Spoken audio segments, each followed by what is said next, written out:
I had a lot of people reach out to me this last week asking the same question, so I thought I'd make a quick video to speak to this directly. That question is, why am I not getting interviews? I know it's frustrating. You're working so hard in your portfolio, you're sending out so many applications, you're messaging so many recruiters, and you're getting crickets in response. So instead of piecemealing out my thoughts or answering you one at a time, here's my perspective as to why. And TLDR, it's either because you're not the best candidate or you're not perceived as the best candidate.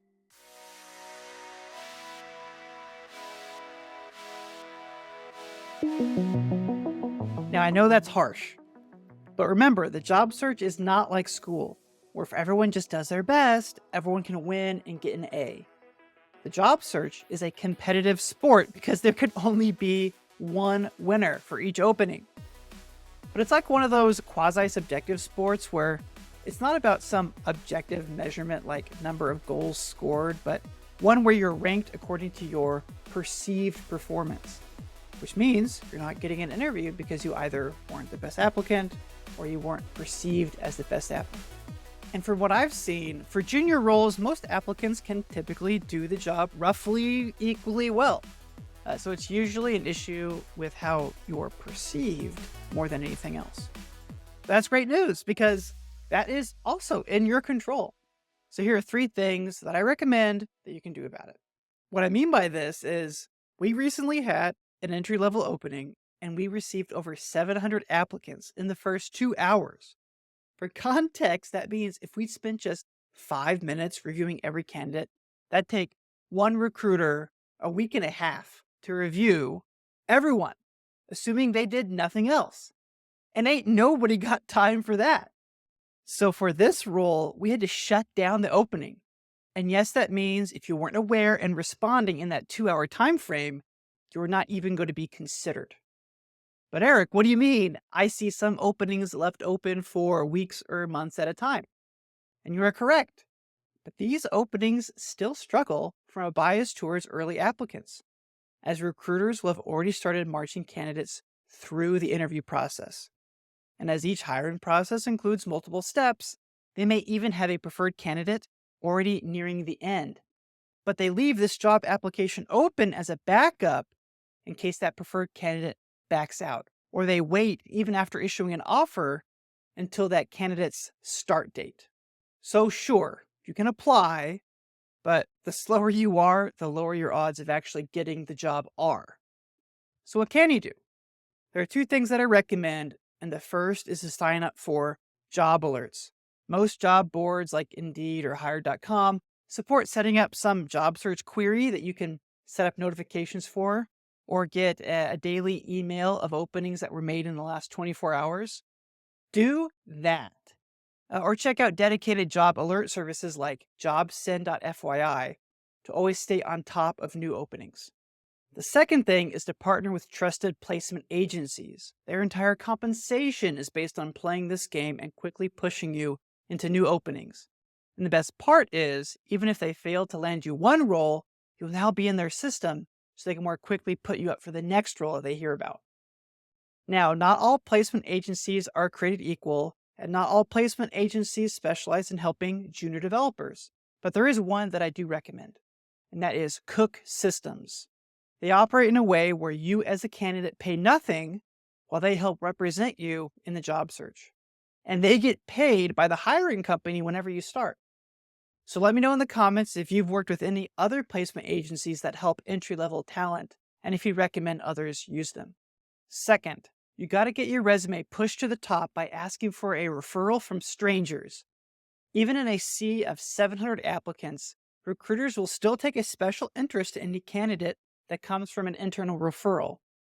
And while it doesn't guarantee a job, it does increase your likelihood of a conversation, which is crucial for junior developers to better sell their unique background and skill set. But Eric, what do you mean? I don't know anyone at Company X, you say? Well, no worries. The key point here is recognizing that employees are financially incentivized to refer strangers. External recruiters will charge something like 15 to 25% of a hired candidate's starting salary as a placement fee. So for higher paid roles like software engineers, we're talking around $15,000. So to avoid that, companies will offer something lower, like $2,000 to an internal employee to refer their network. So what should you do?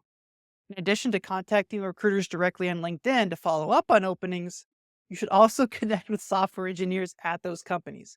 Ask about openings, how the team operates, the company culture, um, and describe how you'd be a good fit. Then ask to be referred.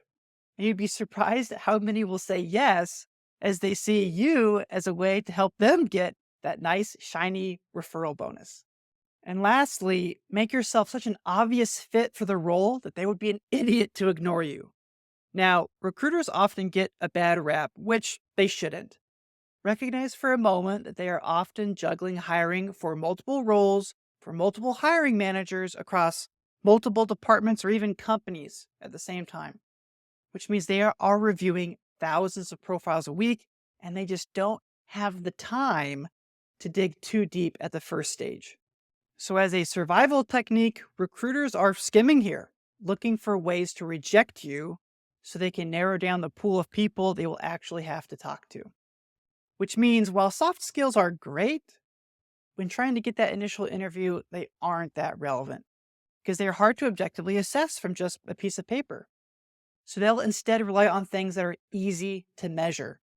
For example, your previous job titles, education level, current location, years of experience, or skill overlap with the relevant technologies for the opening.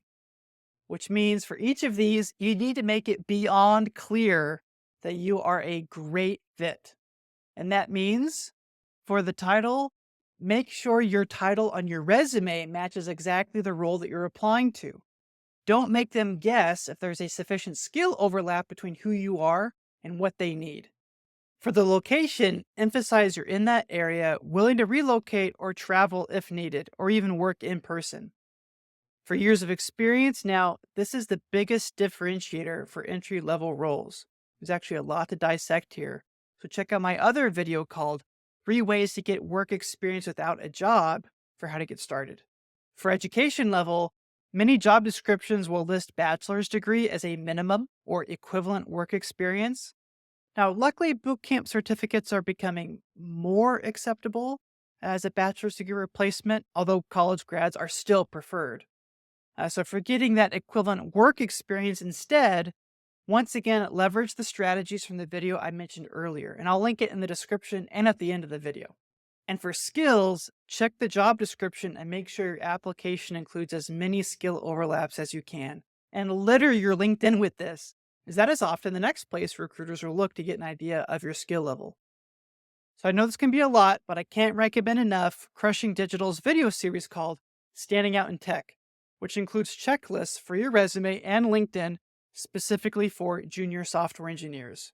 And not only is it a great resource, you'll also get 30% off if you use the link in the description and enter the code JuniorJobs30, one word, at checkout.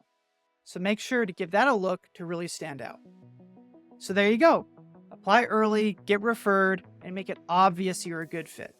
If you need more job search assistance, check out some of my other videos. And don't forget to like and subscribe so that you always get the latest. Or were there any other ideas I missed in this video? Just let me know in the comments below other ways new developers can stand out in the interview process. And always remember, you got this.